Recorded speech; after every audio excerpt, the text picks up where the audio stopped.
Et on parle football. Saint-Etienne affronte ce soir à domicile le Paris Saint-Germain, un match sous haute surveillance. En marge de la rencontre, une marée verte de supporters a défilé dans le centre-ville de Saint-Etienne jusqu'au stade Geoffroy Guichard. 2 groupes de supporters ultras du club de foot sont menacés de dissolution par le ministère de l'Intérieur.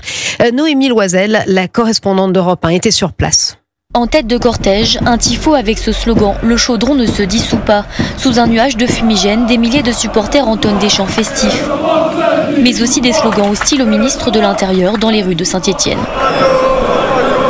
Les manifestants dénoncent le projet de dissolution des 2 principaux groupes de supporters fondés il y a plus de 30 ans et qui jouent un rôle essentiel dans la communauté locale, explique Karim, fan des Verts depuis son enfance. Le chaudron, c'est en partie l'âme de Saint-Etienne. L'amputé des groupes de supporters, c'est priver d'espoir des Stéphanois, une population qui est modeste. Les associations de supporters ont un rôle de régulation. Sans les associations, c'est potentiellement plus de risques, des chants racistes, plus de violence. Une décision injuste et politique selon Corentin, porte-parole des Magic Fans, qui fustige l'amalgame entre ultra et hooligans. Nous sommes implantés dans le tissu local, on est un véritable vecteur social de la ville de Saint-Etienne. Un ultra, il est pleinement investi dans la vie de son groupe. On n'est pas des hooligans, encore une fois, on le répète. Mardi, les 2 groupes de supporters seront auditionnés devant la Commission nationale consultative de prévention des violences lors des manifestations sportives, qui rendra ensuite un avis.